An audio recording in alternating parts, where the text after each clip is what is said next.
Trauma Institute to share that our mission is to provide education, information, and services to empower and support people affected by trauma. Here at the Hecht Trauma Institute, we believe that all people deserve to live their lives free from the debilitating and often life-altering impacts of trauma.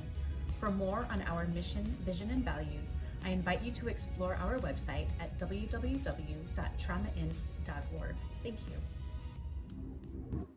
Good afternoon. Welcome to episode 3 of Life Beyond Trauma. We are so pleased to be with Ms. Kelli Ellis. She's the Vice President of Global Relations for Renati and also a design psychology entrepreneur. So we are going to explore the connection between design psychology and how that impacts and affects persons that have experienced trauma.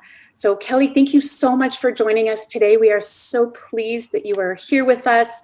I know it's very late where you are, so we really appreciate you being with us today. Thank you. It's never too late. There's not an hour in the day that I wouldn't join you. So it's my pleasure. Thank you. Of course. So before we get started, I have familiarized myself with your design psychology platform, but for the benefit of our viewers and the attendees, what is design psychology and how can it be utilized to support and empower persons that have been affected by trauma? Well, design psychology, as it sounds, is really environmental psychology, and some people call it design science. And I created the coaching program really for coaches, for therapists, for designers, for architects, because so much of design up until a certain point was really, how to design rather than the whys of design and why is it we do what we do in different environments. And really learning the principles of creating spaces that encourage optimal wellness was really important to me. And I really came into that many, many, many years ago. Wrote a book first for interior designers. It was very light, but with design psychology in mind, called Do I Look Skinny in This House? Okay. And it was really a light version, but sort of shining the light on why we care so much. Okay. And for most of us, we know how important it is that our homes reflect who we are, that we feel comfortable, that we're happy. But I learned to go deeper than that when I started working with children with life-threatening diseases and their families, and learning, working in the hospitality space. And so everything sort of grew from there, and the program really developed. Excellent. And I'm familiar with your work with terminally ill children, and I just, what an incredible opportunity for you to positively impact people that are really suffering in those moments. And so to that, tell me a little bit about your experiences with Miracles for Kids and also working with people impacted by trauma. Yes.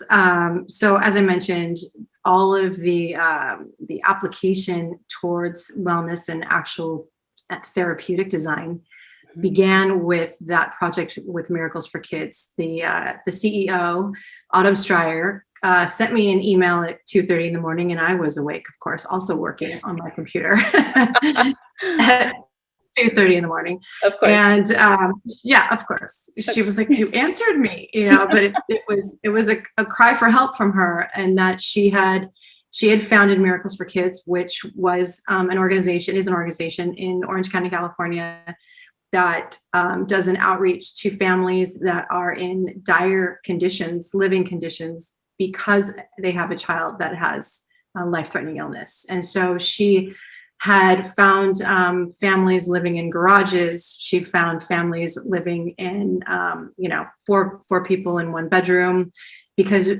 ultimately one parent loses a job because of the 24-hour care for a child that is terminally ill, and then everything sort of snowballs from there. So she found herself in a position where she could help.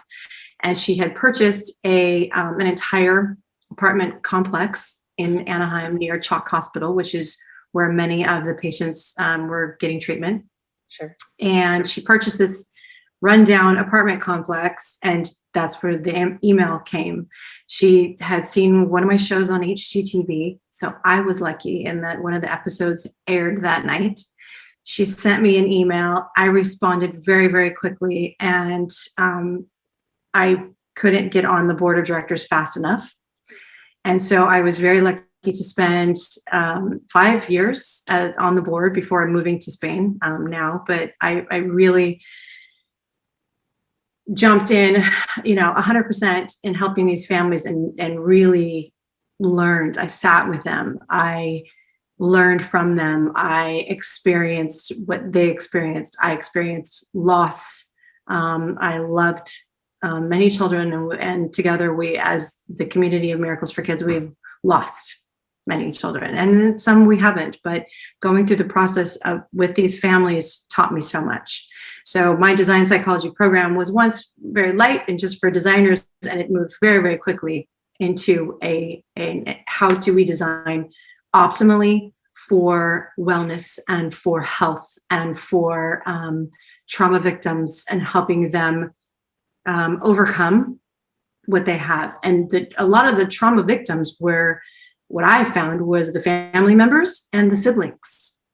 So yes, it was a very interesting retrospective. The patient actually, as we found, tends to be the strongest, right? Because they're the one going through it at the moment, and their focus is on so many other things.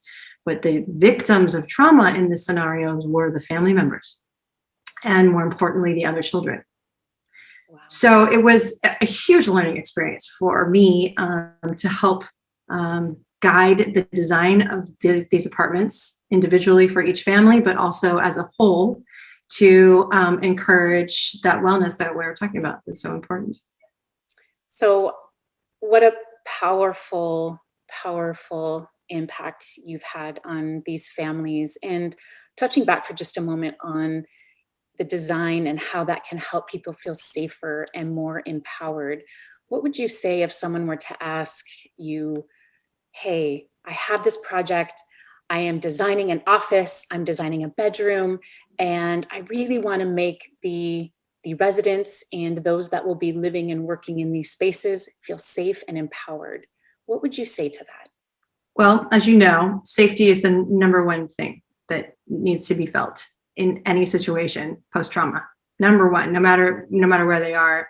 Home primarily, in my opinion, but if they're working outside of the home, obviously the office is also important.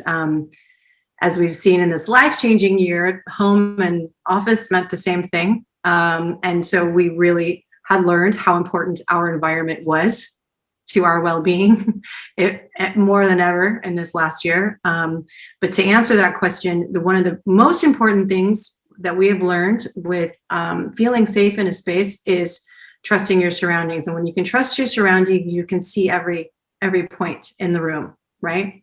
So light is very important. Mm-hmm. Natural light is very important.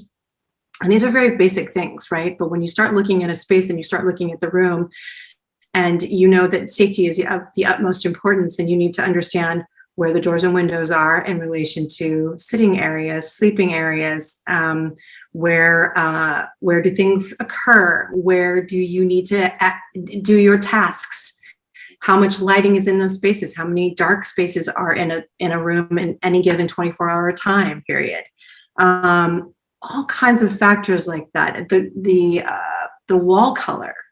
What encourages calm? There's a reason that every spa you go into is sage green and has a very soft tone to it and a look to it. Why their logos are colored certain ways and why they're encouraging certain things is because we know this, right? You're not going to go to a spa with red walls. You go to McDonald's with red and yellow because you want to get in and out. There's certain colors that encourage energy and certain colors that encourage calm and wellness. And we know that greens are the absolute best color for a calm feeling.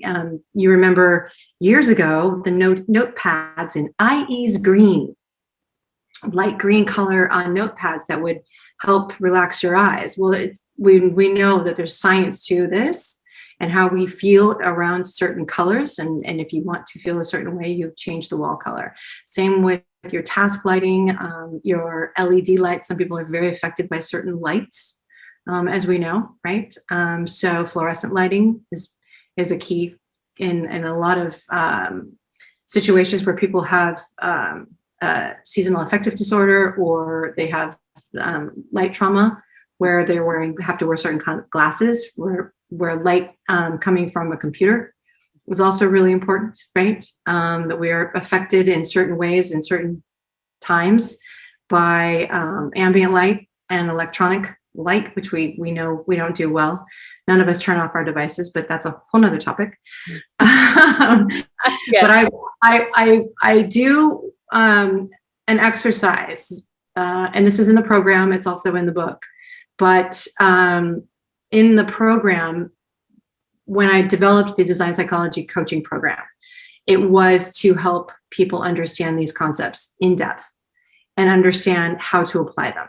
Because as you know, you have coaches and you have nurses and you have practitioners and you have people who are helping people change their environments with not a lot of information. They have their personal information, and we have, what makes us feel good, but that's not always what's going to be best for the client or patient. So the program is designed to look at design and the environment through the eyes of your client or patient and what their needs are, rather than what's trendy, what's cool, what's on page 3, or what's in Z Gallery at the time, right? Because that is not always what we need. And it's very much learning the whys of design, not the how-tos so much. And so I very painstakingly go through the color, the light, spatial placement, function, flow, and feel. Really important, again, because you have to be able to move through a space to feel safe. You have to be able to feel like you can move in and out freely, right? If you're like many of us who are very aware of where the exits are, you're very aware of where certain key points are in case you need to, and there's an emergency, where the phones are located. I mean, all of those things. And not all of us get the opportunity to be involved in a build from the beginning, which is optimal, clearly, right? And a lot of us, if they are not coached or educated in this type of design, don't think about where the phones are going, where the light is coming in from, where the air is circulating from. Is there a certain amount of egress in the room? There's code, but it could be, we need more than just code, and so more than one window. There's things that we would need, but you have to be able to get into the mind of your client, and that's absolutely key. Absolutely. And you make such great points about ingress and egress. And as you know, I spent a career in law enforcement. And I think one of the many times that we have been out together at various restaurants or various events, you always notice it on the other side of the table when we're sitting down for a meal, because you know that I always need to be looking at the door. And I appreciate that flexibility that you've shown me and demonstrated over all of these years. So you know that my new adventure is the HECT Trauma Institute, and as the CEO of the HECT Trauma Institute, we do believe that people deserve to live their lives free of these debilitating impacts and life-altering effects of trauma and post-traumatic stress. So for you, as an experienced and renowned designer who has created this amazing design psychology program and authored this incredible book of Do I Look Skinny in This House? What would you say to someone who is just starting out and wanting to follow in your footsteps? A little more of what I said before is that you have to, we're in this business to impact lives, right? And it's not about our ego. It's not about, it shouldn't be. About our ego and about putting a stamp on. And, there used to be the old adage of the designers that would come in and just say, everything must go, because they just didn't like it, or, everything had to be swiped away. And it's not that way, because everything is important to certain people for different reasons, right? And so when you go into a design project and you build your career with the client as the most important person and what makes them tick, and understanding why they have certain items in their home and why they love / hate certain things and designs and the visceral reaction to certain things, going as deep as into their history. Did you love your childhood home? What have you replicated in your home now that is reflective of your childhood home? Did you have a good childhood? If you didn't have a good childhood, then we don't want to replicate your childhood home. But people do that. They repeat patterns. Sometimes they will do things that look like grandma's home, but grandma's home was either wonderful or not wonderful. And they don't realize that the things that they have inherited or brought into their home that are reflecting old trauma that are within a nanosecond create an emotion and a feeling enterically, right? That they are reacting to. It's amazing to me how some designers will not ask these deep questions. And I have had many designers who have taken my program. They've used it as part of their marketing and their business, but it sets them apart because they know that their clients are going to be heard, that they're approaching design from a completely different space. How many designers are asking them, what does your childhood home look like? Really? That's not, most just say, hey, send me some Pinterest boards and show me what you think is pretty. And it's deeper than that because that client is not going to be happy at the end of the day. That's how they ended up with all the stuff that they have in their house now that they don't necessarily love. So you have to understand why they love and hate certain things. There's a really interesting, and this is a very light exercise, but something that I would encourage designers to do and everyone to do. I call it the appreciation exercise. Yeah. So you go into a room in your home that you, not the one you use every day, but one that is kind of used. You don't really, it doesn't have too much purpose. You don't love it. You're not really sure how you feel about it. And this will help you understand these spaces. So stand in the middle of the room, find one spot that is your 12 o'clock. And I want you to stand there and go clockwise around the room and assign an emotion to every single thing that you can see as you work your way around the room. For example, I start at the fireplace and there's a picture above it and I either love it, hate it, or meh, right? And so you go around the room and so you say, I love it, hate it, love it, hate it, meh. If you have a majority at the end of that, you'll know how you felt. If a majority is hate it and meh, you don't even use that space. You might as well give the neighbor the square footage because this is not a space you want to be in. Nothing about this room feels good, nothing. But you don't realize until you really look at all the things in a space and go, that's why I don't like this room. Or this is why I love this room and I need to highlight some of these things. I need to shine a light on some of these things. I need to create some visual space around these things. A lot of us don't realize that the flow and function of a room impact the room so much that you have to create focal points. If you are designing for wellness and to reduce the effects of trauma, you need to make sure that we have a lot of open space. Open space is really, really important, that you can freely move your eyes around the room and not be trapped by obstacles. Because the more times that you are stopped by something that you don't like, that creates an anxiety within you that doesn't feel good, right? It's like walking past a desk full of paperwork. How's that feel? Right. Not good. Terrible. Or a room in your home that you don't like the way it looks, you hate the color, you wish you didn't have that thing there. You don't want, it's just something more for you to do. It doesn't feel good. All of design, as well as healing and wellness, is about feeling, right?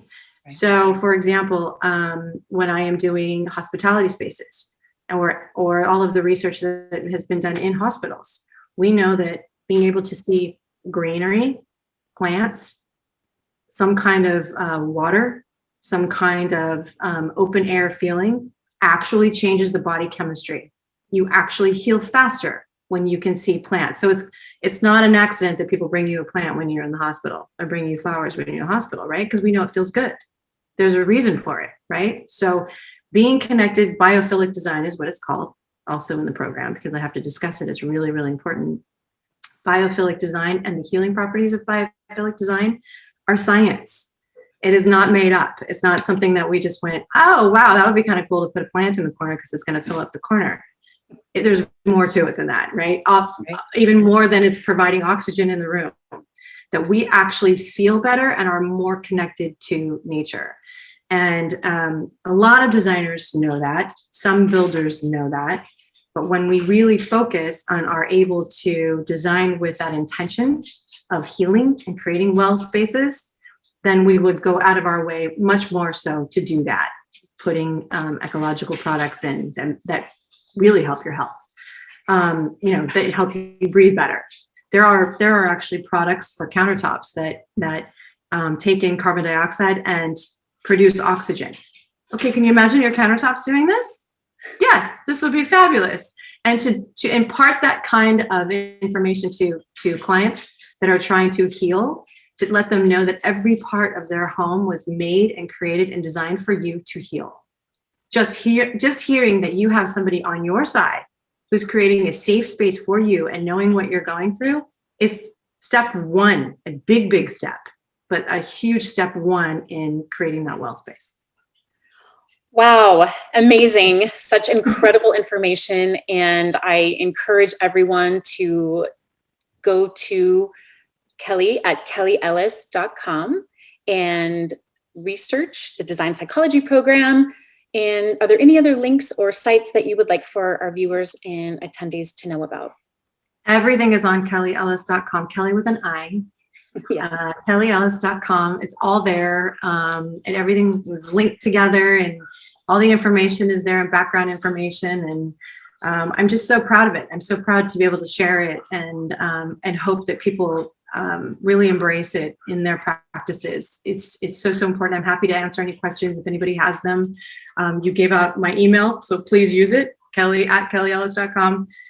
Send me questions. I am more than happy to help guide anyone who really wants to apply design psychology to their practices or to their daily lives or to their own lives, to do so, because it is life-changing. Again, design is not about trends and about egos and about, a magazine. It's much more than that.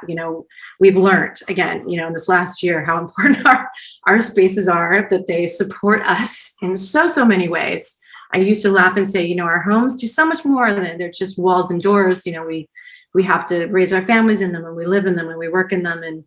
And again, last year we saw that we truly did everything we possibly could in them. And so having environments that support us is now been more important now than ever. Excellent. So again, thank you everyone for listening. Thank you for watching. And for that information, again, it's Kelli with an I, Kelli Ellis at kelliellis.com. Excuse me, Kelli at kelliellis.com. We will also have links on our Hecht Trauma Institute website to Kelli's design psychology program. So for additional information there, please visit us at www.traumainst.org. Thank you.